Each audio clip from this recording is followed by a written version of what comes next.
Three key decisions Ruben Amorim must get right versus Athletic Bilbao, including how to stop Nico Williams and the MAINO conundrum. Manchester United face a massive test in their Europa League semi-final clash against Athletic Bilbao, a tie that could define their season and decide their hopes of Champions League qualification. Ruben Amorim's unbeaten United side may have pulled off a heroic comeback against Lyon in the quarterfinals, but Bilbao, rested and confident, pose an even greater threat. With the final set to be played at San Mamés, Bilbao's home ground, Ernesto Valverde's side will be eager to spoil United's European dreams. Amorim's tactical nous has been key to United's resilience, but the semi-final first leg presents unique challenges. Three crucial decisions could determine whether United can emerge with a positive result in Spain. 1. Stopping Nico Williams, a tactical dilemma. Nico Williams is undoubtedly Bilbao's most dangerous weapon. The 22-year-old winger, recently cleared from a groin injury, has been electric throughout this European campaign, scoring 5 goals and consistently tormenting full-backs with his explosive pace and clever movement. Bilbao's attacking structure under Valverde's 4-2-3-1 setup is designed to isolate Nico in 1-versus-1 situations against opposition wingbacks. Their narrow, high-pressing shape draws defenses inward, creating space on the flanks for Williams to exploit. Ruben Amorim must find a way to prevent Williams from getting into these ideal attacking scenarios. With Diogo Dalot a doubt after missing the Bournemouth game, the responsibility likely falls on Noussair Mazraoui to contain the Spanish international. However, asking Mazraoui to handle Nico alone would be a recipe for disaster. Amorim must implement a support system, possibly involving a wide center-back shifting to cover or midfielders tracking back to double up. A rigid zonal marking system won't suffice.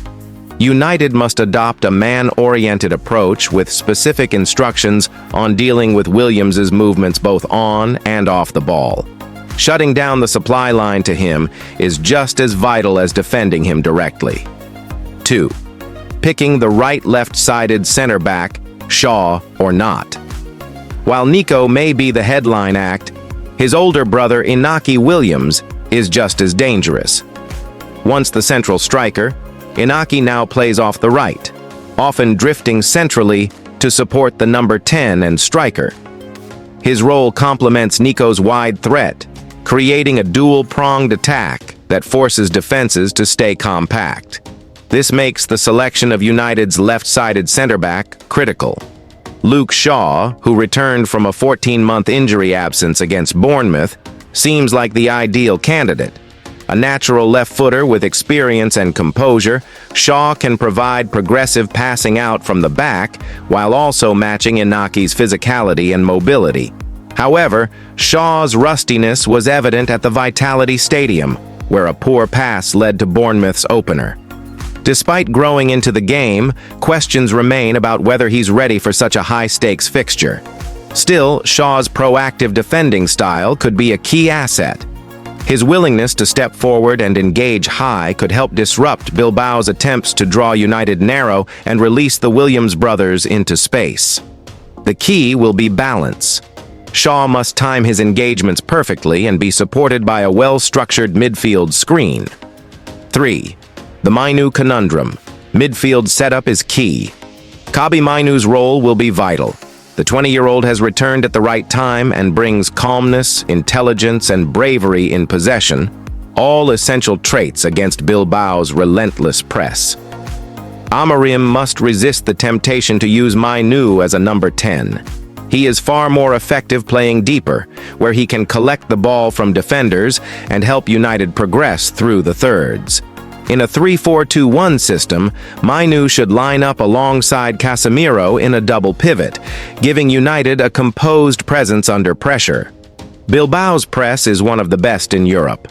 They force mistakes in the defensive third and spring into attacks with numbers. If United can't beat that initial press, they'll be penned in and punished.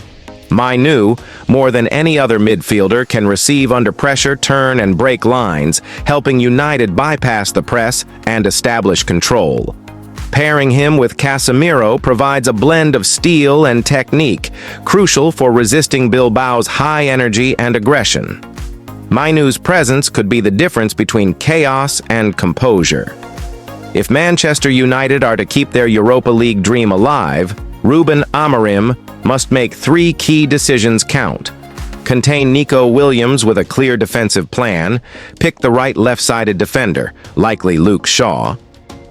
David de Gea set for emotional Old Trafford return as Manchester United announce pre-season clash with Fiorentina. Manchester United have officially announced their final pre-season friendly ahead of the 2025/26 campaign, and it promises to be an emotional occasion. The Red Devils will host Fiorentina at Old Trafford on Saturday, August 9th, with kickoff scheduled for 12:45 p.m. The fixture marks the culmination of United's summer preparations and will be highlighted by the return of a familiar face, former goalkeeper David de Gea. De Gea, now 34, spent over a decade at Manchester United, making 545 appearances between the posts before departing in July 2023. After a prolonged period without a club, the Spanish international signed with Fiorentina, where he has rediscovered his form and become a key figure in their push for European qualification in Serie A. For United fans, the match will provide a long-overdue chance to bid farewell to a club legend. Despite being one of the club's most loyal and consistent performers over the last generation, De Gea never received a proper send-off following his departure. The upcoming friendly offers the perfect setting for supporters to express their appreciation and for De Gea to say goodbye to the Old Trafford faithful. Speaking ahead of the match, Manchester United's technical director, Jason Wilcox, underlined the importance of the fixture, both from a sporting and emotional perspective. This final pre-season fixture is key to our preparations for the 2025/26 campaign, he said. It will ensure the players have all had competitive game time against top opposition in different environments, including Old Trafford, before the Premier League resumes. Wilcox emphasized the collaborative effort between the coaching staff and the club's hierarchy to design a challenging yet meaningful pre-season schedule. We have worked closely with Ruben and his coaching staff to put together a schedule of exciting and competitive fixtures that create the best conditions for the team to prepare. This includes utilizing some of the leading sporting facilities in the US, playing against strong opponents, and creating opportunities for as many fans as possible to see the team. Before facing Fiorentina, United will embark on a 3-game tour of the United States as part of the Snapdragon Cup. They will also play a warm-up match against Leeds United in Stockholm. These matches are intended to sharpen the squad and integrate new signings and youth prospects ahead of a demanding Premier League season. Meanwhile, De Gea has been enjoying a career resurgence in Florence. The veteran keeper has impressed with his performances for Fiorentina and has spoken positively about his new chapter in Serie A. In an interview with La Repubblica, De Gea reflected on his time away from football and the benefits of taking a break after so many years at the top level. "I just wanted to take it easy for a while after playing at the highest levels for many years," he said.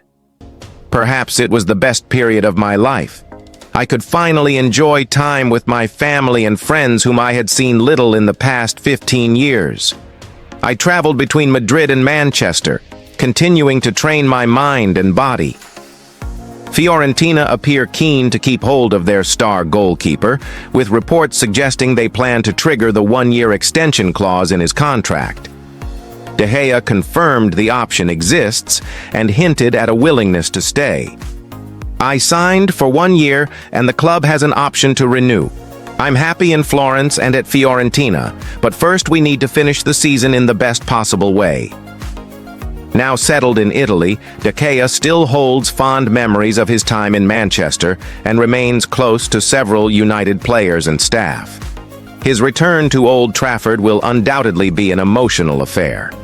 Not just for him, but for the fans and club he served with distinction for over a decade. Marcus Rashford. Eyes Barcelona move, willing to take pay cut to end United's stint. Marcus Rashford is reportedly prepared to take a significant pay cut in order to complete what he considers a dream move to FC Barcelona, as he looks to end his long-standing association with Manchester United. The 27-year-old forward, currently on loan at Aston Villa, is said to have no interest in making his switch to Villa Park permanent, instead prioritizing a move abroad, with the Camp Nou his preferred destination. Rashford joined Villa on loan at the end of the January transfer window following a breakdown in his relationship with Manchester United manager Ruben Amorim. While his move to the Midlands was initially seen as a chance to reboot his season, it now appears to have paved the way for a permanent departure from Old Trafford. The England international has made a strong impression under Unai Emery, scoring 4 goals and providing 6 assists in 17 appearances. Emery showed his faith in Rashford by starting him in high-profile matches, including both legs of the UEFA Champions League quarter-final against Paris Saint-Germain and the Premier League clash with Manchester City at the Etihad. However, Rashford's progress was recently halted by a hamstring injury that has ruled him out for the remainder of the season. He was forced to watch from the sidelines as Villa suffered a heavy 3-0 defeat to Crystal Palace in the FA Cup semi-final. Both Manchester United and Aston Villa are now reportedly in discussions regarding the forward's rehabilitation plan, with a return to Old Trafford to continue his recovery on the table. Despite Villa holding a £40 million buy option in the loan deal, Rashford is said to have no desire to remain in the Midlands long term. According to a report by David McDonnell of the Daily Mirror, the United Academy graduate does not want to join Aston Villa permanently and is instead determined to join Barcelona this summer.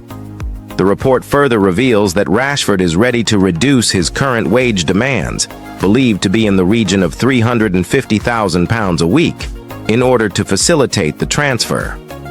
Financial constraints at Barcelona may have scuppered a potential move in January, but the forward's willingness to take a financial hit could now revive the Catalan club's interest. From Manchester United's perspective, selling Rashford would make financial sense. As an academy product, any transfer fee received for the forward would be registered as pure profit under the Premier League's Profit and Sustainability Rules (PSR), and it would also significantly reduce the club's wage bill. Rashford's relationship with Amorim appears beyond repair, and with his path back into the first team blocked, a summer exit is looking increasingly likely. Whether Barcelona choose to reignite their interest, now under more favorable financial terms, remains to be seen. But for Rashford, the writing seems to be on the wall. His future lies away from Old Trafford, and his heart is set on the Camp Nou. Reds recognize Europa League heroes in penultimate Player of the Month shortlist. Despite a challenging run of domestic results, Ruben Amorim's Manchester United side achieved their primary objective for April, reaching the semi-finals of the UEFA Europa League. The emotional second-leg comeback against Lyon at Old Trafford has rightly influenced the shortlist for April's Player of the Month award, with 4 standout performers nominated for their contributions to one of the season's most unforgettable nights. Casemiro has earned a well-deserved spot after a string of commanding displays, reminding everyone of his world-class pedigree. The Brazilian midfielder made 5 appearances during the month, contributing 2 assists, but his influence extended well beyond numbers.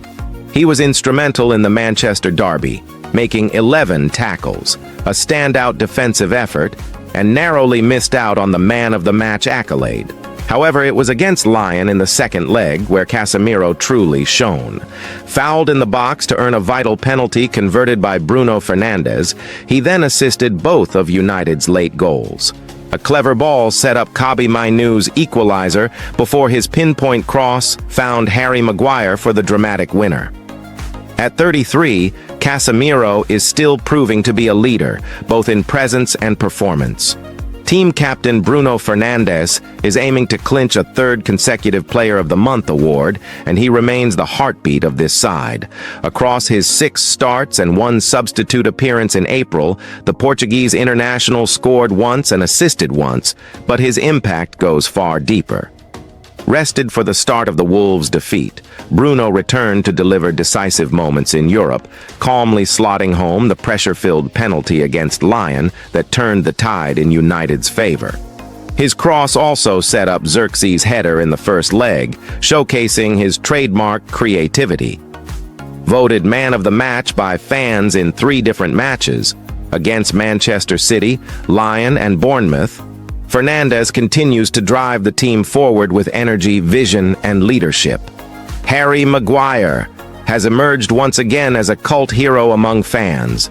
Featuring in 4 starts and 1 late substitute appearance, the centre-back was influential at both ends of the pitch. He played an incisive ball to Diogo Dalot for a key goal in the Lyon clash and, when pushed forward in stoppage time, delivered the iconic moment of April, heading home Casemiro's cross to complete a stunning comeback. Maguire's resilience and commitment, even when thrown into an attacking role late on at Forest, demonstrate the fighting spirit he embodies. Rounding out the nominees is Leny Yoro, the teenage defender who is blossoming into a star. Yoro scored his first goal for the club in the away leg against Lyon, showing composure and confidence well beyond his years. With 5 starts and a substitute appearance, the Frenchman impressed with his composure in possession and no-nonsense defending, particularly in the 0-0 draw with City. He was unlucky to miss out on man of the match in Lyon, narrowly edged out by Fernandes, but continues to justify the club's investment in him. Fans now face a tough decision as they cast their votes. The winner will be revealed on Thursday morning, with each candidate deserving recognition for their role in one of the most dramatic months of the campaign.